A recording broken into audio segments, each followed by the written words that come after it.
A gente vai seguir falando de economia, né, Stephanie? Vamos tentar entender um pouco mais o resultado do PIB do terceiro trimestre, que, como a Priscila Asbeck acabou de nos lembrar, vem um pouquinho abaixo do que o mercado esperava. 0,7, a confirmação 0,4. Para entendermos melhor e tentar projetar o que vem por aí, entender o passado para projetar o futuro, a gente vai conversar com a Rafaela Vitória, que é economista-chefe do Banco Inter. Rafaela, bom dia e muito obrigado pela atenção da senhora mais uma vez.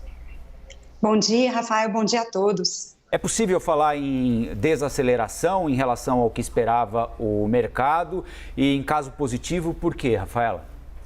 Bom, a gente teve uma taxa de crescimento um pouco abaixo da expectativa. A taxa de crescimento no trimestre foi 0,4, o esperado era 0,6, mas a gente teve muitas revisões positivas anteriores. Então, de certa forma, isso anula essa taxa de crescimento um pouco menor. Eu diria até que o grande destaque da divulgação do PIB de hoje foram essas revisões. A gente já tinha visto no começo de novembro, o IBGE tinha feito uma revisão do ano de 2020, que foi o ano da pandemia, o ano mais grave da pandemia, o PIB tinha caído menos do que o esperado e agora a gente viu essa significativa revisão para o ano de 2021. O PIB tinha crescido 4,6% e o IBGE revisou para 5%, uma taxa bastante elevada. E também vimos novas revisões de alta do PIB do primeiro trimestre desse ano e do segundo trimestre desse ano. Todas essas revisões para cima. Então, essa taxa agora um pouco abaixo do esperado, quando a gente olha as revisões anteriores, eu acho que não tem um impacto tão grande de maneira negativa. Agora, de fato, Rafael, a gente espera que a economia desacelere. Então, a taxa de crescimento do terceiro trimestre, ela é mais baixa que foi no primeiro semestre, era esperado. A gente sabe que a política monetária mais restritiva, ela tem um impacto em desacelerar a economia. Então, eu diria que esse resultado do PIB foi dentro da expectativa. Rafaela, meu bom dia também. Eu queria que você juntasse a análise desses dados do PIB agora, a relação com o emprego também, que veio numa crescente, mas agora para o fim do ano há uma expectativa, inclusive do próprio Banco Inter, de que dê uma desacelerada também. Junta isso aí na sua análise, por favor. Sim, exatamente. A gente viu o crescimento mais forte do PIB desse ano justamente pelos setores de serviços. E os setores de serviços são setores que empregam, que têm um volume grande de empregabilidade da mão de obra. Então, esse resultado do PIB ele é muito condizente com o mercado de trabalho mais forte que a gente vem acompanhando esse ano. A taxa de desemprego divulgada pela PNAD ontem, de 8,3%, ela é a menor desde 2013. Aliás, um dado interessante com essas revisões do PIB, a gente voltou a ter um PIB maior da série histórica. A gente recuperou as perdas da grave recessão que a gente teve entre 2014 e 2016. E assim a gente vê também pelo mercado de trabalho essa forte recuperação. A política monetária restritiva, ela deve diminuir, principalmente pelo lado do consumo das famílias. Aliás, quando a gente olha dentro do PIB, um dos setores que teve desempenho negativo no trimestre já foi o comércio, né? Então o varejo já começa a sentir essa política monetária mais restritiva, as taxas de juros maiores, ela causa uma escassez de crédito, um crédito mais caro e com isso a gente deve ter um consumo menor daqui para frente. Então essa queda da demanda também tende a desacelerar o crescimento do mercado de trabalho. A princípio a gente não projeta uma recessão, mesmo com a Selic no atual patamar que é bastante elevado, em 13,75, a gente projeta uma desaceleração e o que a gente deve ver são taxas de crescimento menores daqui para frente e também no mercado de trabalho isso pode refletir numa geração de vagas num volume menor do que a gente acompanhou até agora. Rafaela, a Priscila Asbeck quer fazer uma pergunta também. Oi, Priscila. Olá, Rafaela, obrigada pela entrevista. Queria te perguntar sobre um aspecto ali mais detalhado do PIB, que o IBGE destaca que dentro do setor de serviços, o comércio, por exemplo, foi um setor que perdeu força, recuou 0,1%. O comércio está muito ligado, né, à compra de eletrodomésticos, que dependem de empréstimo, de juros, de financiamento. Onde eu quero chegar? A gente já consegue ver uma perda de ritmo nessa recuperação por causa do efeito da taxa Selic mais alta? Sim, a gente consegue perceber isso, o comércio, né, o varejo, ele dá esses sinais de arrefecimento com relação a trimestres anteriores, mas acho que vale lembrar também, Priscila, que a gente teve um comércio varejista muito aquecido depois da pandemia. Como os serviços ficaram fechados por um tempo mais prolongado, as famílias direcionaram parte do seu consumo para aquisição de bens, reforma da casa e outras aquisições de bens.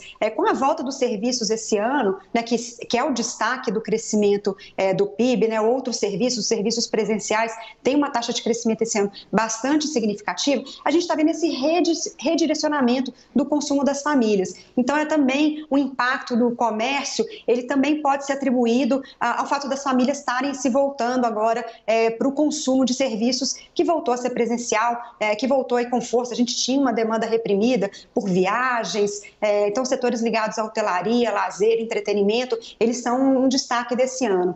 E eu destaco também, Priscila, a demanda global, né? Eu acho que junto com o comércio, a gente também viu queda da indústria no trimestre e aí também é um reflexo de uma demanda mais enfraquecida do restante do mundo, né? A China, ela tem demandado menos da nossa indústria extrativa em termos de volume, né? Em termos de preço, a gente já tem commodities em patamares interessantes aí para as empresas produtoras brasileiras, mas o PIB é medido em volume. Em termos de volume, as exportações para a China estão menores esse ano. Isso também teve um impacto de desaquecimento do PIB nesse último trimestre. Rafaela, o governo eleito mandou essa semana agora a PEC para o Congresso, né? E em determinado momento, quarta ou quinta, o mercado até reagiu bem, entendendo que o Congresso vai diminuir bastante aqueles quase 200 bilhões de reais pedidos pelo governo eleito para fora do teto e não deixar o Bolsa Família por 4 anos também fora do teto, talvez 2, eventualmente até menos do que isso, né? Levando em conta que essa PEC deve sair bem menor do que entrou do Congresso Nacional e que as coisas não serão tão ruins quanto o esperado inicialmente, a senhora consegue projetar alguma perspectiva de redução de juros para algum momento do ano que vem? Acho que essa é a grande dúvida, né, que o mercado tem. Eu diria que até o próprio Banco Central, né, que se reúne na próxima semana para definir a taxa Selic deve ficar constante na próxima semana, mas em termos de expectativas para o próximo ano, a gente ainda trabalha com muita incerteza. Mas, de fato, se a PEC for aprovada com um volume menor, mais restrito, tirando um pouco dessa incerteza que foi criada desde o início da discussão, a gente pode ter uma melhora assim nas expectativas, né? As taxas de juros subiram bastante e a inflação ela continua dando sinais de queda. Então a gente tem hoje um juro real muito elevado na economia. Se de fato a gente não tiver uma expansão de gastos significativa no próximo ano, é possível que a gente volte a discutir redução de juros já em 2023. Essa seria uma boa notícia. Acho que a PEC segue na discussão. É importante lembrar um efeito que a gente vai ver nos próximos dados divulgados sobre a dívida PIB, né, com esse PIB maior, né, lembrando, essas revisões positivas de crescimento anteriores, elas nos dizem que o nosso PIB hoje é maior do que a gente tinha até essa divulgação. Então, essas métricas que a gente tem, dívida PIB, superávit sobre o PIB, elas tendem também a ser melhores, né? Então, as despesas sobre o PIB, a gente está discutindo aí o volume de despesas sobre o PIB que seria o mais adequado para o próximo ano, a gente passa a ter um pequeno espaço a mais ali para o próximo ano. Isso também traz um certo alívio, né? A dívida PIB, ela acaba ficando menor, né, com essa revisão, mas acho que vale lembrar que mesmo que a dívida PIB caia para 75%, 74%, ainda é um patamar elevado. Países emergentes têm dívida PIB mais próxima de 60%, e a PEC, não só ela precisa sinalizar que o governo pretende ter essa responsabilidade fiscal, né, sem uma expansão significativa de gastos, mas também qual será a próxima âncora que a gente vai trabalhar para os próximos 4 anos, né? Então, tem uma discussão para o ano de 2023, que eu acho que ela começa a sinalizar que vai ser contornada, mas fica ainda uma discussão para os anos seguintes. Rafaela Vitória, economista-chefe do Inter, obrigada pela tua disponibilidade aqui conosco, viu? Um ótimo dia para a senhora. Obrigada, bom dia a todos.